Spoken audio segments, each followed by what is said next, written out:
चलिए, है ना, सब लोग आ गए, ठीक है ना।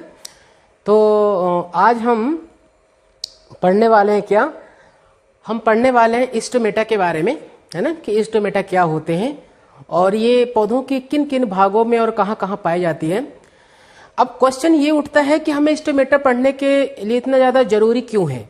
तो मैंने कहा था आपको कि हमारा अब जो फर्स्ट यूनिट का हमारा जो अब लास्ट टॉपिक पे हम पहुंच रहे हैं, ठीक है, तो उसका हमारा जो लास्ट टॉपिक है उसमें क्या है, ट्रांसपिरेशन है, वाष्पोत्सर्जन जो है वो क्या होता है, ठीक है। इसको ऐसे समझ सकते हैं कि वाष्पोत्सर्जन पौधों में होने वाले एक ऐसी जैविक प्रक्रिया है जिसके वायवीय भाग से पानी का वाष्प के रूप में बाहर निकलना, यह प्रक्रिया क्या कहलाती है, वाष्पोत्सर्जन कहलाती है, या क्या कहलाता है, ट्रांसपिरेशन कहलाता है, ठीक है। लेकिन अब ट्रांसपिरेशन के लिए हमें स्टोमेटा पढ़ना इसलिए जरूरी होता है क्योंकि ट्रांसपिरेशन जो है मुख्य रूप से किसके द्वारा हो सकता है, स्टोमेटा के द्वारा होता है, ठीक है। हमें इसलिए स्टोमेटा के बारे में जानना जरूरी हो जाता है कि स्टोमेटा क्या होता है, पौधों के किन किन भागों में पाया जाता है, ठीक है, और इसका मुख्य कार्य क्या है, इसका संरचना किस प्रकार से होती है। तो ये हमें जानना आवश्यक होता है किसके बारे में, स्टोमेटा के बारे में, ठीक है। तो जब हम स्टोमेटा के बारे में बात करते हैं तो आपको मैं एक बात बता देता हूं कि जो स्टोमेटा जो होता है मुख्यतः ये कहां पाया जाता है, पौधों के पत्तियों में पाया जाता है। कहां पे, पौधों के पत्तियों में। तो जब हम इंटरनल स्ट्रक्चर्स की बारे में बात करते हैं, ठीक है, तो ध्यान रखना पत्तियों की, जब हम इसको इंटरनल स्ट्रक्चर के बारे में बात करते हैं तो ऊपर हम यहाँ पे मान लीजिए इस प्रकार से क्या है हमारा, ये है हमारा अपर एपिडर्मिस, ठीक है, ये हो गया, ठीक है, और यहाँ पे हम मान लेते हैं ये हमारा क्या है, ये हमारा क्या है, लोअर एपिडर्मिस, क्या है, लोअर एपिडर्मिस है, ठीक है। तो अब ध्यान रखना ये चीजें, तो कहां पाए जाते हैं, ये पत्ती की जना, ये अपर एपिडर्मिस पे भी पाया जा सकता है और कहां पाया जा सकता है, ये लोअर एपिडर्मिस पे भी पाया जा सकता है, ठीक है। तो इसको मैं बड़े रूप में इस प्रकार से मैंने आपको एक डायग्राम के रूप में तैयार किया हुआ है, ठीक है, ये है इसके बारे में। तो अब हमें स्टोमेटा के बारे में जानना है कि स्टोमेटा क्या है। तो हमको ये समझना है कि कोई भी ग्रीन प्लांट, मतलब इस पृथ्वी पर पाया जाने वाला कोई भी अगर पौधा, हरा पौधा दिखाई दे रहा है आपको, तो आप समझिए कि उसमें क्या होगा, क्लोरोप्लास्ट के मॉलिक्यूल्स होगा ही होगा, ठीक है। अब क्योंकि जब हम इसमें स्टोमेटा की बारे में बात कर रहे हैं, तो स्टोमेटा ये समझिए कि पौधों के पत्तियों के बात करते हैं, ठीक है। तो इसके अपर एपिडर्मिस और लोअर एपिडर्मिस, ठीक है। तो जो बाह्य त्वचा है, जिसको हम बोलते हैं, हिंदी में क्या बोलते हैं इसको, बाह्य त्वचा। बाह्य त्वचा में ध्यान रखिए ये किडनी शेप, ठीक है, किस प्रकार से, किडनी के आकार के एक स्ट्रक्चर पाई जाती है, ठीक है, एक छिद्र पाया जाता है जिसे हम क्या कहते हैं, स्टोमेटा कहते हैं। परिभाषा कैसे लिखोगे, ऐसे लिखोगे कि पौधों के या हरे पौधों अथवा पौधों के पत्तियों की बाह्य त्वचा पर, ठीक है, एक छिद्र पाया जाता है, ठीक है, और किस प्रकार का संरचना में होता है वो, जो कि किडनी शेप होती है, ठीक है, उसे हम क्या कहते हैं, उसको हम स्टोमेटा कहते हैं। क्लियर यहां तक, ठीक है। तो ये अब स्टोमेटा के बारे में बात करें। अब स्टोमेटा से होता क्या है, स्टोमेटा से होता है वाष्पोत्सर्जन की प्रक्रिया होती है, किसमें, पौधों में, ठीक है। तो इससे होता क्या है, इससे ये होता है कि इसमें जो मैंने आपको ध्यान रखिए, मैंने आपको जब हम फोटोसिंथेसिस के बारे में बात किया था, जब हम ट्रांसपिरेशन के बारे में बात किया था, तो वहां पे मैंने समझाया था कि इसमें स्टोमेटा के माध्यम से क्या होता है, स्टोमेटा के माध्यम से होता है कार्बन डाइऑक्साइड जो है वो पौधा जो होता है क्या करता है, लेता है, इनटेक करता है, और उसके बदले में हमें क्या देता है, उसके बदले में हमें देता है ऑक्सीजन के मॉलिक्यूल्स, ठीक है। तो ध्यान रखना इसी के माध्यम से होता है, किसके माध्यम से, स्टोमेटा के माध्यम से ही ये प्रक्रिया होती है। इसलिए इस प्रक्रिया को हम क्या बोलते हैं, वाइटल प्रोसेस कहते हैं, किसके लिए, पौधों के लिए, ठीक है। तो ये एक प्रकार का जैविक प्रक्रिया होती है जिसके माध्यम से क्या होती है, ट्रांसपिरेशन होता है। इसमें जो होती है एक्सचेंज ऑफ गैस होती है, एक्सचेंज ऑफ गैस, जैसे कि कार्बन डाइऑक्साइड भी एक प्रकार क्या है, गैस ही है, और ये ऑक्सीजन क्या एक प्रकार का गैस है। इससे पौधा क्या करता है, एक्सचेंज करता है, ठीक है। तो इसलिए हमें स्टोमेटा के बारे में जानना आवश्यक होता है क्योंकि ये ट्रांसपिरेशन का एक महत्वपूर्ण एक भाग होता है, ठीक है। चलिए अब हम स्टोमेटा के बारे में एक एक डिटेल समझते हैं कि ये इस संरचनात्मक रूप से किस प्रकार से होता है। तो स्टोमेटा मैंने कहा कि स्टोमेटा जो है ये पौधों के पत्तियों के बाहरी त्वचा पर किडनी के आकार में पाए जाने वाला एक पोर्स होता है, एक छिद्र होता है, जिसे हम क्या कहते हैं, जिसको हम स्टोमेटा कहते हैं। ठीक है, अब ध्यान रखिए स्टोमेटा में थोड़ा सा हम इसको समझते हैं, जब हम इसको एग्जाम में लिखने की पॉइंट ऑफ व्यू से जब हम बात करते हैं तो इसमें हम ये समझते हैं कि इसके जो अंदर साइड होती, देखो अंदर साइड एक क्या है, एक पोर है, एक छिद्र है, ठीक है, जिसके माध्यम से ही ये एक्सचेंज ऑफ गैस की प्रक्रिया होती है। ठीक है, तो उसको हम क्या कहते हैं, उसको हम कहते हैं स्टोमेटल पोर्स कहते हैं। क्या बोलते हैं, स्टोमेटल पोर, मतलब जो होता है स्टोमेटा के सेंट्रल रीजन में, ठीक है, एक छिद्र पाया जाता है जिसे हम क्या कहते हैं, स्टोमेटल पोर्स कहते हैं। ठीक है, अब ध्यान रखिए स्टोमेटल पोर है तो इसके जो इनर वॉल है, किसकी, स्टोमेटा की जो अंदर की भित्ति है, ठीक है, ये कैसी वॉल होती है, ये जो होता है एक थिक वॉल्ड होती है। कैसा होती है, एक मोटी भित्ति वाली होती है, ठीक है, जो कि नॉन इलास्टिक होती है, मतलब उसमें फ्लेक्सिबिलिटी नहीं होता है। क्यों नहीं होता है, क्योंकि भित्ति कैसी है, वो मोटी भित्ति है। ठीक है, मोटी भित्ति होने की बदौलत क्या होती है, उसमें फ्लेक्सिबिलिटी नहीं होती है, उसमें किसी प्रकार की इलास्टिसिटी नहीं पाई जाती है। क्यों नहीं पाई जाती है, ध्यान होती है किसकी, ये इसकी क्या नाम है आपका, जो ये गार्ड सेल्स की जो अंदर की भित्ति होती है वो कैसी होती है, नॉन इलास्टिक होती है और थिक होती है। ठीक है, अब जब हम बात करते हैं इस वॉल की जो बाहरी परत होती है, किसकी, गार्ड सेल की जो आउटर वॉल होती है वो कैसी होती है, वो पतली भित्ति वाली होती है, जो कि इलास्टिक होती है। ठीक है, इलास्टिक इसलिए होती है क्योंकि भित्ति ही पतली है। ठीक है, हाँ, वो सेलुलोज का बना हुआ होता है लेकिन उसमें मात्रा कम होती है कंपैरेटिव। ठीक है, इसलिए वो कैसी होती है, फ्लेक्सिबल होती है।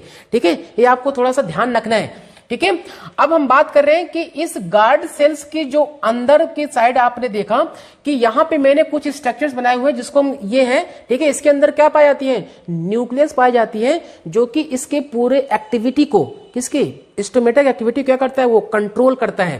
ठीक है, तो सेंट्रल रीजन में क्या आपका, ये आपका न्यूक्लियस होते हैं। इसमें ध्यान रखना, ये आपको ग्रीन ग्रीन कलर में मैंने आपको कुछ मॉलिक्यूल्स बनाए हुए जिसको हम क्या लिखा है वहां पे, ये गोल गोल टाइप के स्ट्रक्चर्स में मैंने बनाया हुआ है, इसे हम क्या बोलते हैं, ये हमारा क्लोरोप्लास्ट होती है, जिसके अंदर क्या होती है, जिसके अंदर क्लोरोफिल के मॉलिक्यूल्स होते हैं जो फोटोसिंथेसिस के द्वारा क्या करते हैं, हेल्प करते हैं, किसके, भोजन बनाने के लिए, पौधों के लिए। ठीक है, तो ये कहां पाए जाते हैं, ये यहां पाए जाते हैं, गार्ड सेल्स के अंदर ही पाए जाते हैं, जिनको हम क्या कहते हैं, ये हमारा क्लोरोप्लास्ट होती है।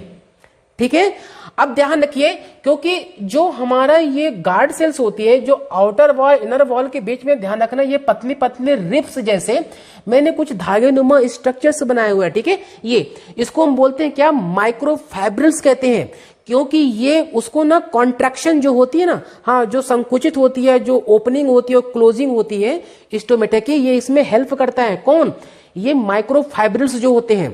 ठीक है, हाँ, ध्यान रखना जब दिन होता है ना तब स्टोमेटा क्या होती है, सामान्यतः ओपनिंग होती है, तो उसके दौरान वो खिंच जाते हैं, ऐसे खिंचे हुए होते हैं। लेकिन जैसे नाइट होती है, जब स्टोमेटा क्लोज होता है तो वो माइक्रोफाइब्रिल्स क्या करते हैं, उसको इस प्रकार से चिपक जाते हैं वो। ठीक है, तो वो स्टोमेटा के क्लोजिंग और ओपनिंग में हेल्प करते हैं। कौन, माइक्रोफाइब्रिल्स जो होते हैं।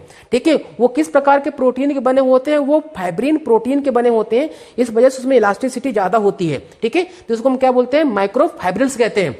ठीक है, सामान्यतः हम बात करते हैं जब, अब इसके जो बाहर के साइड जो होती है, ध्यान रखना ये, इसको हम बोलते हैं क्या, इसको हम सब्सिडियरी सेल कहते हैं या हेल्पिंग सेल्स कहते हैं इनको। ठीक है, ये गार्ड सेल्स को पूरी तरह से प्रोटेक्ट करके रखता है, बाहर साइड जो होता है ये कवर करके रखता है। ठीक है, उस सेल्स को हम क्या बोलते हैं, ये हम उसको सब्सिडियरी सेल कहते हैं इनको। ठीक है, जो हेल्प करता है किसको, गार्ड सेल्स को प्रोटेक्ट करते हैं वो सेल।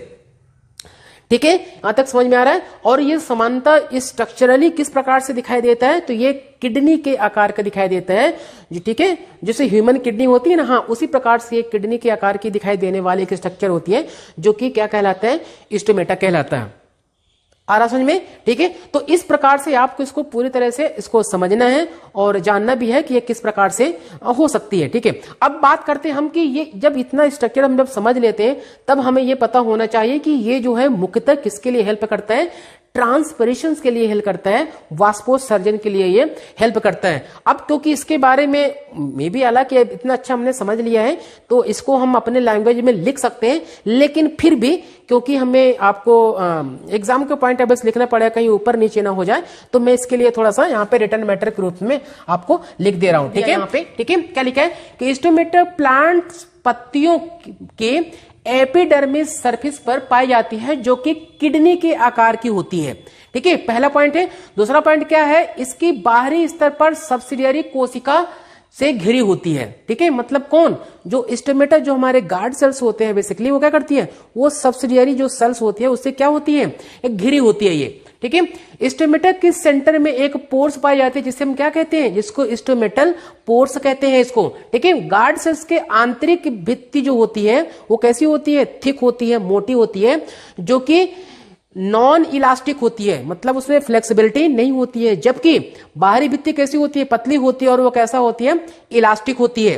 ठीक है, गार्ड सेल्स जो होती है कोशिका में क्या होती है, केंद्रक पाई जाती है और क्या होती है, क्लोरोप्लास्ट होती है। ठीक है, इसके बारे में डिटेल में बता चुका हूं कि केंद्रक जो होती है जो पूरी फंक्शंस को, जो फिजियोलॉजी होती है उसको क्या करती है, कंट्रोल करती है। जबकि क्लोरोप्लास्ट क्या करते हैं, वो फोटोसिंथेसिस में क्या करती है, हेल्प करते हैं, किसकी, पौधों के लिए। ठीक है, इसके बाद मैंने यहां पर लिखा गार्ड सेल में एक पतली जो रिब्स पाई जाती है। ठीक है, जो क्या करती है, जिसे हम माइक्रोफाइब्रिल्स कहते हैं, और ये गार्ड सेल्स की कोशिका जो होती है उसको करती है स्टोमेटा क्लोजिंग और ओपनिंग में क्या करता है, हेल्प करता है वो। ठीक है, लास्ट में क्या है कि स्टोमेटा पौधों में जो है वो ट्रांसपिरेशन की प्रक्रिया में क्या करता है, हेल्प करता है ये। ठीक है, तो इस प्रकार से हमने जो है स्टोमेटा के बारे में समझा है। अब हम इसके बारे में आगे पढ़ेंगे क्या, इसके बारे में आगे पढ़ेंगे क्या, हम ट्रांसपिरेशन पढ़ेंगे, सर्जन क्या होता है। ठीक है, तो एक लाइन में इसको परिभाषा ऐसा समझ सकते हैं कि ट्रांसपिरेशन पौधों में होने वाली एक जैविक प्रक्रिया है, एक वाइटल प्रोसेस है, जिसके द्वारा पौधा क्या करता है, अपने एरियल भाग से, ठीक है, एरियल भाग मतलब वायवीय भाग, पौधों मुख्य रूप से अगर बात किया तो किसके भाग से, पत्ती से। ठीक है, तो पत्ती से क्या करता है वो, वाष्पोत्सर्जन की प्रक्रिया करती है। वाटर का वाष्प के रूप में बाहर निकलने की प्रक्रिया को हम क्या कहते हैं, ट्रांसपिरेशन कहते हैं। ठीक है, तो इसको हम ऐसा परिभाषा दे सकते हैं, मेटल ट्रांसपिरेशन होता है, दूसरा जो होता है आपका क्यूटिकुलर होता है, क्यूटिकुलर ट्रांसपिरेशन, और तीसरा होता है आपका लेंटिकुलर ट्रांसपिरेशन। हम तीनों के बारे में समझेंगे। इसके बाद हम आगे बात करेंगे कि ट्रांसपिरेशन और क्या होती है, और इसी का मैंने कहा एक सिमिलर एक फंक्शन होता है जिसको हम बोलते हैं इवापोरेशन, जिसको हम बोलते हैं वाष्पीकरण। ठीक है, तो ट्रांसपिरेशन तो हमने ये समझ लिया, लेकिन जो इवापोरेशन होता है बेसिकली वो कैसा होती है, वो एक नॉन वाइटल प्रोसेस होती है, वो अजैविक प्रक्रिया होती है, वो उसमें भी पानी का वाष्प के रूप में बाहर निकलता है। लेकिन इवापोरेशन जो होता है उसमें पौधे के किसी भी भाग से हो सकता है, चाहे वो रूट होगा, स्टेम होगा, लीव्स होगा, फ्लावर होगा, फ्रूट्स होगा। ठीक है, अब मान लीजिए वाष्पीकरण किस प्रकार से, मान लीजिए किसी पौधे को आपने काट के बाहर नीचे गिरा दिया। ठीक है, तो पौधे का सूखना, अब उसमें रूट्स भी सूखता है आपका, स्टेम भी सूखता है आपका, लीव, फूल, फ्लावर जो भी चीजें हैं ये सब क्या होती है, सूख जाता है। ठीक है, उसमें क्या होती है, पौधे का वाष्प के रूप में निकलेगा तभी तो वो सूखेगा। तो इस प्रक्रिया को हम क्या बोलते हैं, वाष्पीकरण बोलते हैं। ध्यान रखना, तो वो एक नॉन वाइटल प्रोसेस होती है, और ये ट्रांसमिशन जो होती है क्या होती है, ये वाइटल प्रोसेस होती है। ठीक है, तो इस प्रकार से हमने ये आज हमने थोड़ा बहुत इसको समझ लिया है। ठीक है, अब जो है चलिए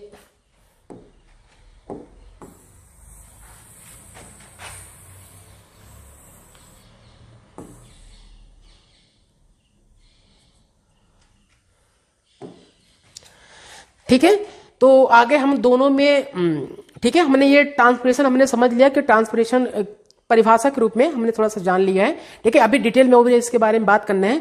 अब हम इसके बाद जो हम बात करेंगे इवापोरेशन क्या होती है, वाष्पीकरण क्या होती है, और ट्रांसपिरेशन और वाष्पीकरण दोनों का परिभाषा हम समझेंगे, और दोनों में अंतर किन किन प्रकार से हो सकता है, ये दोनों में अंतर जो है हम डिस्कस कर लेंगे और अपन समझ लेंगे। ठीक है, चलो आई होप कि ये समझ में आ गया होगा। ठीक है, तो इस प्रकार से जो है हमारा ये स्टोमेटा जो है हमने इसको समझ लिया है, और आगे की जो है हम आगे की स्टडी करेंगे। ठीक है, चलो ऑल द बेस्ट।